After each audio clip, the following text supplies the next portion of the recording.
Thank you very much, Matthew. Episode 464, Bellew the Weeks. Matty's here, as you just heard. Andy, Ozzy, Rob, and me, Steve, leading us in this week. Then, what should we go for? Bit of Frank Warren, I think, making his feelings known on Michael Jackson, of all people. Let's play that again. Michael Jackson wanted to see, like Naz, he came into New York to come and see Naz, wanted to see him train. Naz said to me, come over and see Michael. I said, I'm not going anywhere near him. He said, what do you mean? I said, you know what I mean. He's not like that. I said, well, why did you give that fella $30 million to settle then if he's not doing that? I said, the nonce. Yeah.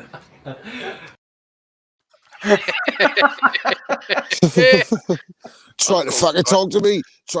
I said, beat it. Uncle Frank has gone big dog these days. Eh? He's fucking winning. He's winning, man, isn't he? He's winning first bids. He's winning back from the dead, man. He's signing fucking top rank contenders like Jeremiah's points. I actually totally forgot about. He's when you go, mate. And verbal jousts online by wide margins at the moment. Evening Edge, wide on the cards it is for Frank at the moment, is this? Kind of 118, 110. Evening Edge. Adelaide Bird, he's going in. Evening Edge. Edward. Good old Frank. First one flying in here is from Mick Shenzi. Betfred were giving their predictions, etc. Anthony Croller said, hindsight's a great thing, but sometimes we make bad calls. I'm a huge Chocolatito fan, just thought he can't go on forever, even though Martinez nowhere near his skill level. Just felt the power and relentlessness of Martinez could cause problems. Chocolatito took him to school, Croller picking beforehand Martinez to beat Roman Gonzalez. Liam Beefy Smith jumped in and said this was nearly as bad as when you said Willie Casey was going to beat Rigonda. Beefy, a lot of people today. I think he's a wee bit more legitimate as well. See if Paddy Cronin's seen that tweet though. There was a lot of money flying in on Willie beforehand, Rob. Big Willie style. Big bang. Big Willie style. Big Willie's out. Here's the main man, Eddie Hearn, boxing's greatest love story. Matching boxing. Find you a man who hugs you. Hugs you like fucking Eddie Hearn. And it feels so good. I'm guaranteeing you right now, by the way, that picture is going to end up on Eddie Hearn's mantelpiece by tomorrow morning. Well, he'll send it to you if you can't stop thinking about him. Get a life. He'll send you a photo of himself. That's what he said he'll do for the Furies. Send him a photo because he's in their head so much. He's busy doing Canelo. You could have fun with that, couldn't you? That picture there, especially for you. Little Canelo cave, isn't it? Like an Ebony Bridges cave he's got there in Brentwood. Look at the fucking Bad Boys for Life handshake and all as well. Oh my god, fucking the Blazer. What's with the Blazer? Evening Edge, Blazing Squad. Fucking hell. Yeah. And he tries to go opposite canteen for going from behind them. Look at the joy on their faces. I mean, it's palpable. It's really lovely. It's like that old Buck Owens song, Together Again. It's just gorgeous. Good old Eddie. It's like the worst. It's like the fucking poster for the worst buddy movie of all time, isn't it? Look at certainly no Mel Gibson and fucking Danny Glover anyway. Tell you that. No, it's more like fucking Mark Wahlberg and a fucking animated bear. It looks a bit like. Oh dear. Here he is, the main man, AJ. Woo! People going back and forwards on old AJ, but G-Main07 has his own take. He said AJ just needs to watch Prime Tyson highlight reels and he'll know what to do. Exactly. In the Usyk rematch, he's 10 times the physical force that Mike was. He needs to start acting like it. If he does, he'll KO Usyk inside 3 rounds. Exactly. Fucking get more like Prime Mike Tyson. That's what you need to do, man. Fucking, you know what I mean? Roll your neck on the carpet. Date Robin Givens. Do whatever it takes. Fucking 50-year-old Mike still fucking cranks his hips fucking harder than fucking Joshua does. He can still turn to the left faster than that fuck ever has. Facts on me. Brutal Mente on Esto there from Maddie. Yes, Chris Johnson. Speaking of which, other people are throwing in this one. I'm not sure how legitimate it is, but let's go for it anyway. If you're going to call yourself BJ, then you will arouse some suspicion when you waddle into A&E at 4 a.m. complaining a dog bit your penis. That was the pickle BJ Flores found himself in this week. The retired cruiserweight who coaches caffeinated YouTube moron Jake Paul, I don't know who wrote this, spent the night in hospital after his American Bulldog, Rob, bit a chunk out of his knob. Well, I'll tell you what. What? What? It's a very appropriate name. You talk to Joe Gallagher here, by the way. What the fuck's going on? It's a very appropriate name and situation because the BJs are going to be a bit rough in his house going forward. Holy shit. Dog bit his knob off. Well, look, Bellew of the week. Here we are. You know what I mean? I remember he was fucking talking shit on Facebook one time. Actually, the dog probably fucking onto something there. I don't know. Like, don't put that dog down anyway. That's what he gets for shitting on Chocolatito and all those lower weight classy fighters and that. So that's what you get. You get bit in the cock with a fucking small dog. That's what happens. Now your dick's the size of those small fighters. Ha ha ha! No, what he said to the surgeons, he said, sew back on a bigger one so I can make Bridgerweight. Trying to get this WBC strap season. It's all an excuse to get testosterone prescribed to him. If you continue the article, which is a Daily Sport levels, BJ said, could have been bad. Just the shaft head, a little scratched up. Little fucker grabbed onto the shaft, the 43-year-old later explained from his hospital bed, conveniently withholding any details on how his naked penis ended up within biting distance of a 40-kilogram canine. For now, all we can tell you is both Knob and Dog are healthy and recovering at home after what doctors described as a penile laceration caused by a dog bite. A quick visit from the animal welfare cops might not be a bad idea, though, just to check.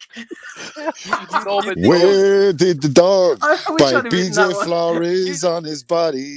Shaft. Do you think he was just like cock slapping the dog as a training tool or something, and it just like nabbed it like, no, I don't know. You damn right. Oh dear, in the dog pound for BJ Flores. Jesus fuck. Terry Woodfine asking the question that we all want to know. Does anyone really listen to a word Eddie says anymore? William the Kid 29 says, yeah, I do believe him as it goes. The only one out there that is doing interviews off the cuff with no notes. Where are you putting your trust? I couldn't name any established promoters I would trust over Eddie. Oh dear. Evening, Ed. Evening, Edward. I think that statement is besmirching the good name of Bitcoin Rodney. I haven't heard from Bitcoin in a while. Matty, what's he up to these days? Any updates? He's probably putting together another fine card and doing it in between the lines to make sure everything is legit. He's after getting his funds frozen. Is he Russian as well, is he? I'm going to need to put the lead on the dog now. I feel a bit nervous after that BJ Flores story. Just keep your knob locked away, mate. Knob and dog will be fine. Guillermo Quitondo announced me to this one. Berzeni said, Eddie Hearn, I still want to see Special K Brook versus Jesse Vargas at Super Welterweight. 6 years. I've been waiting patiently for this fight. When will Matchroom get it done? Another true 50-50. Make it happen, Matchroom Boxing. Guillermo says this guy's been waiting 6 years. Him and Jesse Vargas have been both waiting for that. Two on the edge of their seats. Who the fuck actually dreams of these fights? Oh, mate. You didn't want to know. What kind of a fucking loser are you that you think fights like this? I don't know. Losers like this, Andy. You sent this one in to me earlier. What the hell's going on here? Hey, that's nothing like the one that Ozzy shared in the WhatsApp chat a couple of years ago. What was that guy? Was 400 pounds, man. Ozzy's number one fat shamer on the show, isn't he? We're not as bad as he just can't take it at all. Look at the size of this guy. I was going to say, I wouldn't mind. I'm not exactly in any great shape myself, but when I see fucking blokes like that, it just makes you feel better. But mate, look at that gut. It's hard to go out running in the morning when you wake up in camouflage pants. Mate, he's probably got the meat sweats. Never mind fucking sweating in the gym. Who are these, Andy? Who are these two fine athletes? I don't know, mate. Any idea? I need to go. Give me a second. I'll go and check the. That's not Martinez on the right, is it? I know he missed the weight, but I didn't think it was that bad. That's Jorge Arce in the background there. Is it? Where? I see it. See the middle in the picture. Yes, that's yeah. Is the guy, Steve? Is the guy on the right not a relative, like a distant relative of that Dennis Lewandowski? You know, the guy we won about before.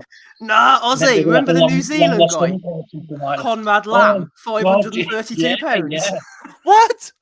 He was 5'3".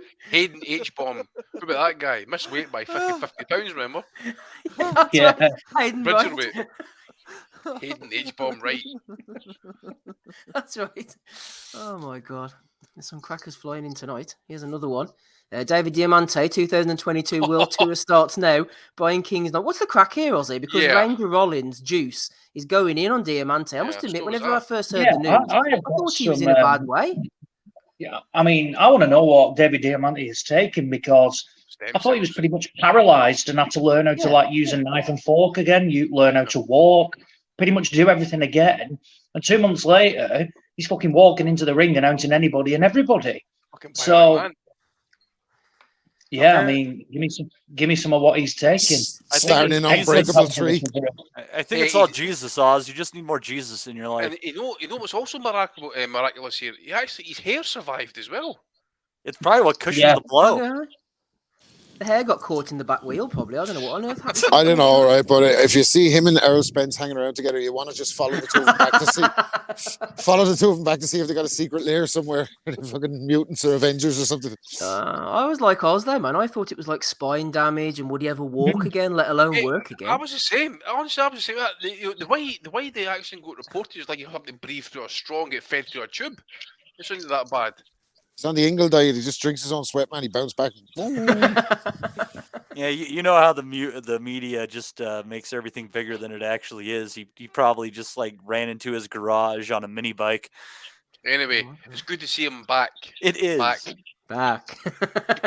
Guess who's back? Back again.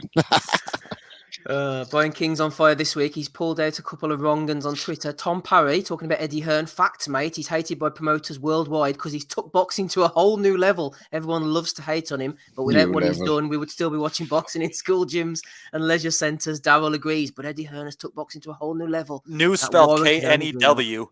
Yeah. Whole new level, Matty Underzone. That the whole new level spelled K-N-E-W. Jesus fuck here. Sounds like a semi-literate social failure. This guy, by the way. I should get him on with us. Are we sure this isn't an Isaac Lowe ghost account? No, it's not. Isaac Lowe. There you go. Isaac. Hey, Isaac.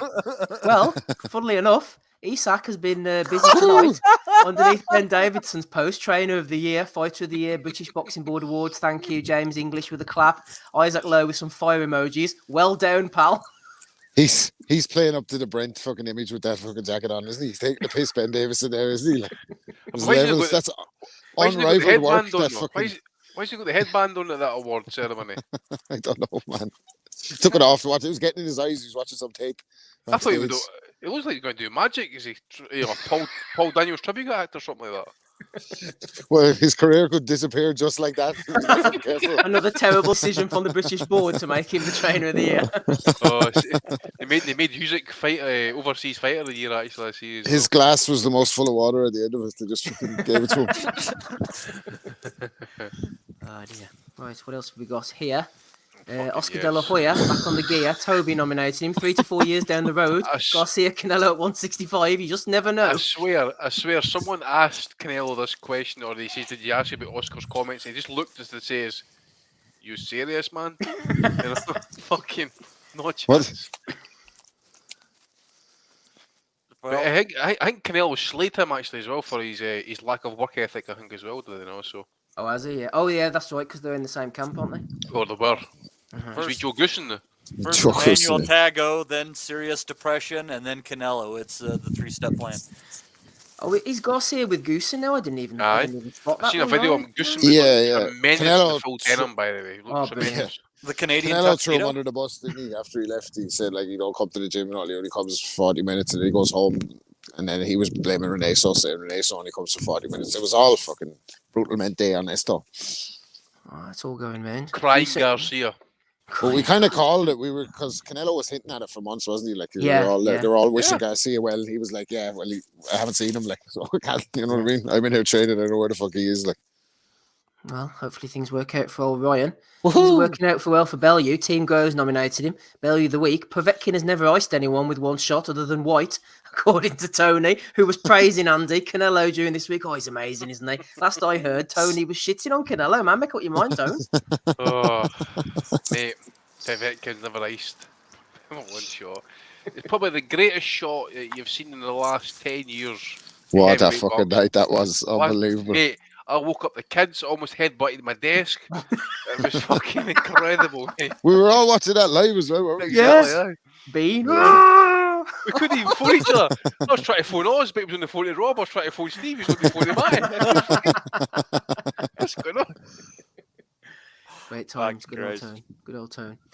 Michael Benson, Toby, the Motor City Cobra, quite a few boys getting stuck in on this. Anthony Joshua's take on Josh Taylor versus Jack Catchell. Joshua has summed everything up quite concisely here. He says, I'm not a judge, but sometimes I feel the fans judge fights themselves, and it's clear to see who wins, who loses. When the majority are swaying one way, it's important to listen. But what will be done about it? Who knows? Thanks for that, AJ. It's important to listen. It's important to listen. It's not important to watch rather than listen. Because it's clear that these judges need to watch more rather than fucking listen. He's been hanging around with eyes that low, hasn't he, I think? Oh, man. He hasn't got a clue. AJ. Welsh Ollie, Value of the Week for Eddie, spending 20 minutes of his 30-minute IFL interview explaining how Frank is obsessed with him and they should concentrate on promoting fights, all while spending 3 minutes talking about the Gonzalez fight on Fight Week. Hashtag Botox Lego sex doll. Fucking knob. Exactly, and then see last night, you even say that Gonzalez was at the peak of his powers. No, Eddie, he's a bit washed, but he's still better than anything else apart from the Estrada at that weight class. Classic moment, Andy, whenever Eddie tried to bring Yafai in, didn't he, to take the corpse and the name of Gonzalez, and he dished out a beating on him. He did, mate. He did that, and I feel sorry for Yafai actually because to me at least he's the weight was a bit of an issue for him. He was draining that. I've never seen him since, actually, believe it or not. Has he fought since that fight? I don't think he has, actually. I'm not sure, to be There's honest. a question for the boys. Go and check that one out. Question for Boxrick. Go and have a look. Who've we got here? People. Oh, yeah, Kevin Byrne sent this one in. Top content from Shite Disciples regarding boxing, says Mr. MG7. Agree with what they said, blah, blah, blah. My idea is to get ex-boxers to judge fights. Carl Frampton, Tony Bellew, to name a few. David Corner, friend of the pod from Boxing First, says Bellew would be as impartial as a mother at Sports Day. Bellew would be a great judge. Reckon Chisora beat Usyk, for fuck's sake. Jesus Christ almighty. I mean, Shite Disciples, just you mentioned that. It's funny how they mention the DK. Right, everybody's scared to the next mention his name. DK's coming out and giving interviews to James English. I mean, what the fuck is going on here? I think we're stupid. Who is this fella that owns this company we work for? Who are a great bunch of lads, by the way. You never heard me say anything bad about no problem with whatsoever. Like they're straight as a die. I reckon bring him in now. Bring him in. Fuck it. It's all out. Just bring him in. We fucking know what the crack is now. Just fucking bring him in. Forget about it. Bring him in. Because I'm tired of this shit. Like, bring him in. There's greater problems in the world. Let's just fucking bring him in now. Front fucking, sponsorship opportunities available. Bring him in. Jimmy Turner has nominated the GAD and all things going on with the British Boxing Board of Control. Talking to the GAD, this was unplanned, but Ebony Bridges has jumped in straight after. Mark's Tibbs Boxing and Ebony Bridges walk into a pie and mash shop. Coming soon. Hashtag Roman Bridges. Looking forward to this one. That was a riveting conversation. Bridges and Tibbs in a pie and mash shop in London. Great content. I was going to say something there. Go and say it. It was about was it the Phoenix, mate? Was it the Phoenix? Were you going to say something about the Phoenix? Mate, listen, I'll tell you what, we might see the Phoenix because if fucking Vladimir Putin launches the fucking nuke codes, we're going to see that Phoenix rise from the ashes, baby. And I honestly got that for a heart. Guillermo Rigondo has been hospitalised after a pressure cooker exploded in his face. His manager, Alex Bonote, has revealed. Bonote said Rigo currently only has 20% of his vision as a result, but they remain hopeful he can make a full recovery. Everyone wishing him a full recovery, apart from regular pod hater Matti Di Gelanardo, who said the one time he actually needed to move and he stood in the pocket. His legs are clearly shot. I was going to say just the same. I was going to say you could tell he's watched the pressure cooker wouldn't lay the glove on him 10 years ago. We're fucked up, Rob. You're an absolute ghoul. You're an absolute ghoul, Matty. But a savage one at that. I'll applaud that one, mate. That's a good one. Thank you. But it seems Jazz, I think it's time to heat up in the cooker as well. Problem is, did you not have an eye problem before all this fucking shenanigans happened? Oh, I'm not sure. Nicotine getting in his fucking eyeballs. The poor bastard can't catch a break. He's miserable looking at the best of times. Now he's got his face rearranged. He's going to have to go back to Cuba just to get medical care. I'll tell you what, right? Straight to jail, do not pass, go. This is the end for Rigo. I don't give a shit what all of his detractors had to say. All of them can fucking do the proverbials. He was some fighter. Unbelievable. It's just amazing that it was an Instapot that ultimately took him out. Yeah, by the way, do you think Mark Tibbs remembered that Edward Bridges' name actually if they're sitting down there having some food? Do you think he actually remembered? What's my I was going to man's say name again? something there. I was going to say something I'm there. just saying to what do you call it What's again? my man's name again? What's her name? Phoenix. Phoenix. Who's Phoenix? Phoenix Knights? Well, here, Rob. Here's one for you. They're all getting on board. They hate the celebrity boxing, but they're all trying to push for it. Paulie, imagine the pay-per-view numbers. Paulie versus Beetlejuice. 4 action pack fight event. Well, listen, after 2020 and 2021, nothing in 2022 is going to shock me. And in a way, this is kind of how I thought Paulie would ultimately end up. What do you want to say? What do you want to do with Paulie Malignaggi? I'm fighting the guy off the Howard Stern show. Come on, this guy's disrespecting. I'll show you what a real boxer does. Where's your balls, Beetlejuice? I said his name 3 times in front of the mirror, and here he is fighting. Yeah. You think Beetlejuice? You think Michael Keaton? What the fuck? Who is this guy? He's the guy that he's mentally unstable, God help him, and he used to be like the co-host of Howard Stern during the fucking pre-cancellation days. You wouldn't get away with it now, but he used to just basically come in and mock his mental illness, and he used to say some fly shit. Beetlejuice was a bit of a pimp with the women and whatnot. He has got a funny little voice. He's not even that real. I don't know. I hope it's someone taking a piss. But if he said something about Malignaggi, I'd say Paulie would take him up on it. You know, that way it doesn't seem to be difficult to get a celebrity fight with Paulie Malignaggi these days. Boys, this was found in the Boxing Nutters Messenger group available on WhatsApp. But one of the lads, I'm not sure who it was, pointed out an interesting thing here on the poster. What is that coming out of Paulie's back? Some kind of big cock or something. No, that's Beetlejuice's hands, man. He hasn't got his little hands. He has something. I don't know what the. But he's got the glove. He's got the right glove, though. He's got the right glove. He's meant to be the A side of this, by the way. He's called himself Paulie as well. I think you're overthinking this poster, guys, to be honest with you. This isn't your man, is it, Rob, who was challenging Conor McGregor with low kicks? Yeah. It's not spitting on the lorries and stuff like that, It's far from the strangest boxing poster we've seen. It's fucked up, man. Where do you think the venue is going to be? Fucking Paulie Barclays Centre, man. Look. The big fucking, what's that there for? Fucking Paulie's picking on. As if they're going to put that. I've been to the Barclays Centre. As if they're going to fucking hold that. Look at the time. June 8th, 9 p.m, 6 p.m. What the fuck's that? What in the fucking 2008 is this? What's the fucking co-host from Howard Stern work now? On pay-per-view? I don't know. Maybe if it was Joe Rogan or one of these characters. I don't know. God, how he's fallen. Now he's taking on fucking Q-Tip Gump over 12 rounds. He never got over the Conor McGregor fucking thing, did he? That sent him on a spiral downwards into fucking bare knuckle fight that he lost with Artem Lobev to fucking fellas coming up and slapping him with talcum powder, saying they got your neck, and getting sacked from his job for spitting on fucking and racist shit on. I'm going to say, is he spat at Beetlejuice yet, Rob? Yeah, well, it's coming. I'd say don't rule it out. You know what I mean? And it's a shame because he is one of the best. Fucking blow by blow fight commentators there is. It's just a pity he's batshit crazy and there's a few screws off the fucking rule. What the fuck? What's that phrase? I thought you said you were alright, Spider. He developed an intense hatred for black people after Adrian Broner stole his side piece. You don't get laid. That was funny, wasn't it? He slated Al Heyman after the fight, said all the judges were Al Heyman judges and it's clear as day they're in his pocket, and then he signed with Al Heyman. Yeah, I need these Al Heyman judges. That's what I'm saying. Bring him in.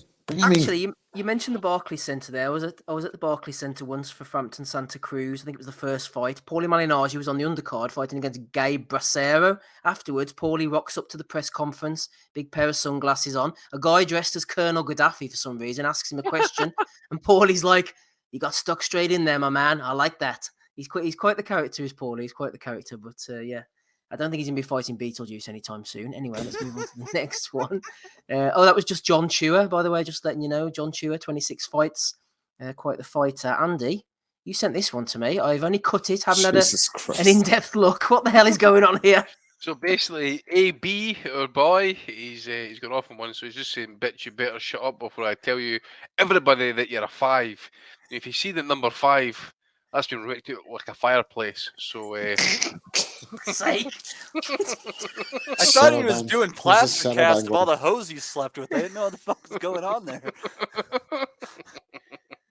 I thought it was made by the same fella that did the Adrian Broner coin a couple of months back. He's the same sculptor involved. Oh God. Some man, ABA. I listen. You talk about Probellum being a problem, by the way. Fucking hell, that's not me anyway. Must have been you. I didn't say that. Oh, I don't know. Great bunch of lads. And for all the female listeners who might be offended by this, I just want to say that all vaginas are beautiful. So don't feel bad about yours. Share it with the world. Share it with me. Man. I don't know, man. That number 5 looks wide as a Clyde. That one. The number 5. Aye. I don't know. That might be after a surgery or something, or after BJ's dog gets a hold of their cooter. Mate, it has its own box wreck, that one. Matty, if you go down to number 5 and say to yourself, let's just go down and have a look at it, or actually echo back to you, let's have a look at it, look at it, look at it, look at it. Jesus Christ. I think I'll take that one off the screen, man. Trying to make me feel a bit ill. You act like there's no value to that woman, but absolutely not. As a golfer, I could use somebody like that standing with their legs spread in the breeze, so I know what direction to aim. You know, it's throwing the grass in the air doesn't quite cover it. I need some flaps in the wind. Fuck's sake, who fucking noticed? Oh dear. Right. Let's move on quickly. Right, Andy, that's all the ones that I've got. Have you got any nominations? Episode 464. Yes, I do, mate. Give me a quick second. Well, Conor Ben is exploring his options, saying that Kell Brook is demanding a large sum of money, so that fight's not going to happen. Oh, fight for you, baby. There's a big shock now. Eubank not going to end up in a big fight. Exactly. Brooks don't want to do business with Eddie after Eddie fucked him off over the Crawford deal, I suppose. He's that Ben Shalom. Yeah, exactly. He's that guy, Ben Shalom. He's a good guy. Good man. One for, I forget his first name, but that Markowitz that works with DAZN or owns DAZN on pay-per-view, saying as we're humble, we're honest enough to admit we got it wrong. Pay-per-view is here. And he says, I'm happy to have a conversation hand on heart with anyone in the market about, you know what, the value we offer to boxing fans is relative to our competitors. We are absolutely best at we are absolutely best in class at that. We will continue to do our best, despite occasionally sparingly using pay-per-view to commercialise our fights. I'd be insincere if I said, you know what, we were only joking about that. We weren't. We believed it at the time. I just hope I get a discount because I'm a subscriber. Yeah, good luck with that. Well, I'm going to come to that shortly. Shortly, actually, on the Canelo Bivol pay-per-view. But did anybody catch the interview on Boxing Social with Anthony Joshua last night? Now, I can only watch 2 minutes of it. I thought it was cringe as fuck. He's talking about. He got asked a question about the Usyk fight, and he says, "Oh, I've had I think it was some like backdoor conversations. Obviously, he doesn't know what's happening, for obvious reasons and that. But it wasn't so much that was pissing me off. He was like shadow box in front of the camera. I'm saying to myself, this cunt's throwing more punches in the fucking camera here than they did against the Usyk fight. So I was just like, nah, pish, switch that off. And Benavidez. Or as I'm going to start calling him, Bumslayer Vides, actually. This motherfucker's complaining about that Canelo, at the end of the day, we all know is ducking me. He doesn't want to fight him, right? Well, he's just crying like a little bitch, as Gabe would say, because, Canelo didn't choose to sit around and wait for him to fight his latest bum, cherry picking or whatever he had to fucking do. He missed weight, he missed fucking drug tests, that type of thing, gets stripped his belt. So, if you just took care of business, your own personal situation, you might have had the Canelo fight, man. But no, you didn't do that. Now you're fucking crying because you're at the back of the line. Getting that baby. You're not getting no baby. You're at the back of the line. You've got no belt. You've got no value. You've got absolutely zero. No fights for you, mate. Exactly. So you better go to the zone ASAP. Andy, I think this is Benavidez right now. Crying like a little bitch. Absolutely, mate. I was going to mention Eddie Herman, but I think you already mentioned it about the 30-minute interview. So I think that's it for me this week, mate. Lovely job. Matty, anything from you, please? I have nothing this week, Steve. Nothing from Matty. Anything from you, Ozzy? Matty pulling the nose there. Yeah, well, it's not for Sonny Edwards, but it's for Sonny Edwards' work, highlighting. Basically, he's just gone off a complete rant, slating Eduardo Hearn. Yes. People coming back saying he's the one, and he's coming out basically highlighting, basically saying he's not the promoter people think he is. He's got first-hand experience, his brother, and he's saying that about people always talk about Hearn with Hearn. And Sonny Edwards got more money, I think, to fight Marcel Braithwaite than Charlie Edwards did to fight for his world title. So, go on Sonny Edwards' feed. That probably describes it the best. But that's another nomination for Eddie, who apparently now is only going to allow Sonny Edwards to fight one of his fighters if he signs a long-term deal with him, talking like 5-6 fights. So, so that's not happening. Can I just add to that, actually? Obviously, Eddie and Sonny were having a back and forward back in January. I think Sonny was mentioning to him on Twitter and that, saying, "Listen, I'll fucking fight Martinez and that. I'll have the unification fight." So Eddie comes back and says he'll be back at flyweight after to unify. The little crazy motherfucker just wants all that chocolate smoke, which he got in spades last night. So as they tweeted to Sonny, he says he'll be back at 112 after unify. Obviously, this is after I'm struggling to make the weight. And Sonny says he came back to me and he says that was the only reply I've ever heard to Eddie Hearn. So he actually says as well, here's his response: the only reply Eddie Hearn has ever given me on Twitter was a lie. Matchroom FC and Dazonians. Where's your king at? Better the Dr. Appians, them, the Dazonians. Is this your king? Is this your king?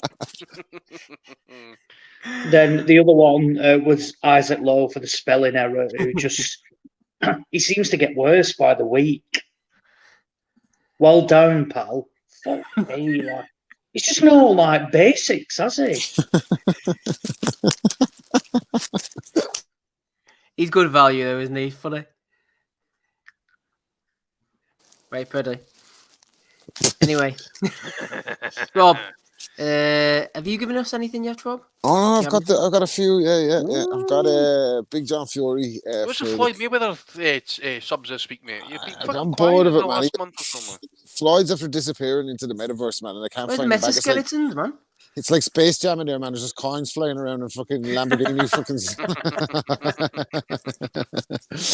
fighting on top of fucking buildings. And I know what's going on with Floyd, but I do know what's going on with the 4-0 Iceman, Eddie Hills. He's doing a bit of body sparring there with Frank Smith. To see that. Oh, a bit that.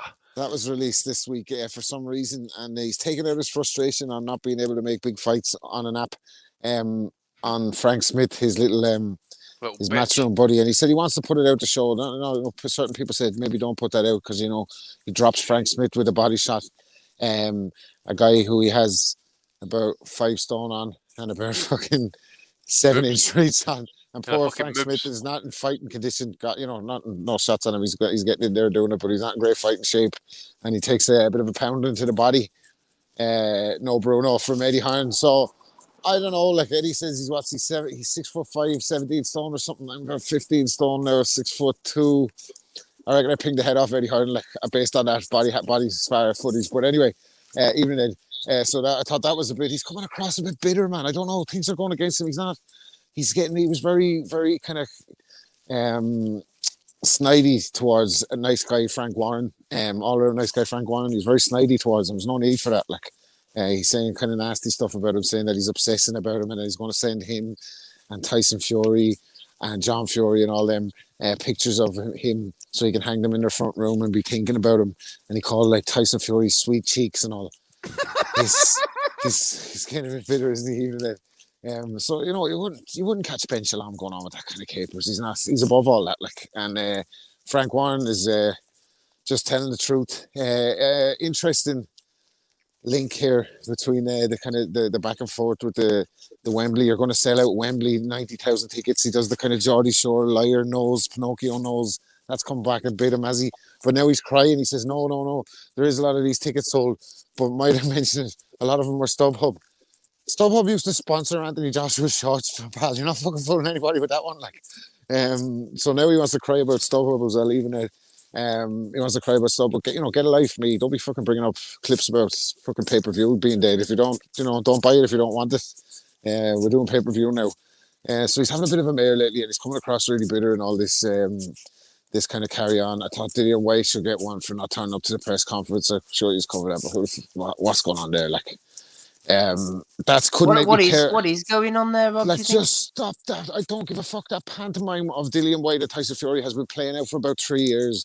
Litigation, fucking purse splits, Eddie's bid, Frank's bid, the fight's off, the fight's on, step aside, step inside. Fuck off, man. He's not turning up to the press conference. Who gives a fuck, man? This fucking pantomime was played out long enough. Just get in the fucking ring now, the two of them, like, absolute joke. Well, obviously, they can't get in the ring till the day of the fight. But anyway, there was another one. Oh, yeah, Anthony Joshua for his interview with IFL. I thought, actually, you don't want to give him a bit of credit. I think he was on the piss.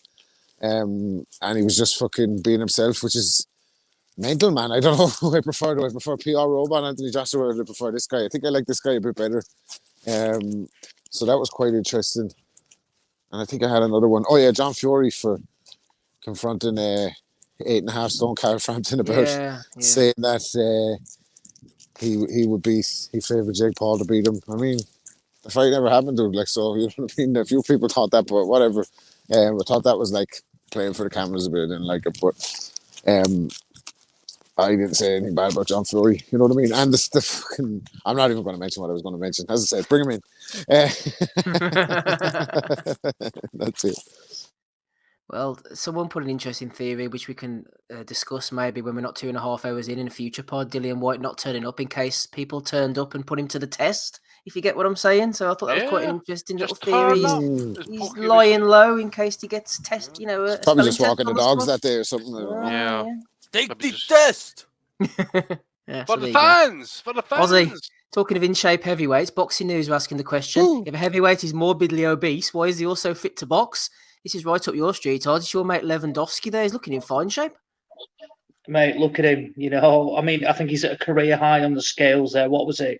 Something like 380 pounds or something like that. So, camp, seriously, you can see Diamante in the background there. Seriously, what is he weighing? See, he's even got the pencil written in there. What is he weighing? But I'll tell you what, mate, you know, Anthony Joshua proved that muscles don't mean anything when you get banged out and outboxed. Tyson Fury's shown the body shape, and Dennis Lewandowski is clearly trying to mimic it. I mean, look at the fucking size of him. He's huge. Going back to Beetlejuice, like, you remember the shrunken head part? Like, that dude's head is not, like, proportionate for his fat fucking body. Like, what the fuck? He's 380 pounds. It's like a fucking car emblem sitting on top of a semi-truck. Matty DiGiornado is fat shaming. Hey, I lost 25 pounds. I have the right to fat shame. Now I'm only slightly overweight. I thought you spent dollars over there rather than pounds. You're in fine shape, aren't you, Matty? Looking the rice and beans earlier, you said? Yeah. I'm hanging between 180 and 185, Steve. I used to be 240 pounds. It's not fun. Bad on the knees. They were the good gambling days. Fuck. The days are gone, Rob. It's been so bad the last 2 months. I can't even afford to buy a bullet and rent a gun to end this shit now. Right, let's end this shit, shall we, before it gets out of hand. I think that's maybe too late. Right, I know what I'm going for, Matty. I'm going to throw it in straight off the bat. The one I enjoyed the most this week was BJ Flores getting his cock bitten by the dog. Classic article, whoever wrote that, pat on the back. What are you going for, Matty? Yes, it has to be given to BJ Flores in remembrance of his once fully functioning cock. Andy, who are you going for?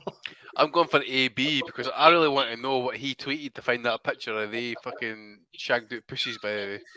Because I thought they were pewter earrings at first.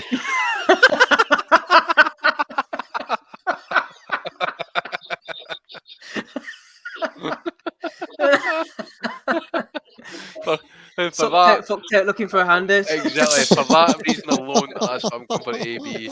He is. Listen, if he never fights again, I don't care. As long as he's on Instagram or on Twitter, ripping it up, I'm happy.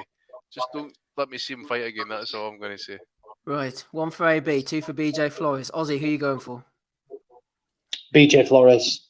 Oh, it's 3 for BJ. Looks like it's going to be a clean sweep, apart from Andy's, of course. Rob, who are you going for? I was going to go maybe AB, but I think he's dropping the ball on the NFT world there. He could merge those two scenarios together, couldn't he? Call up Floyd, big bro, for some advice and start selling number 5 NFTs sponsored by Adrian Broner. I don't know, with a fucking dog face or something with BJ Flowers in the background.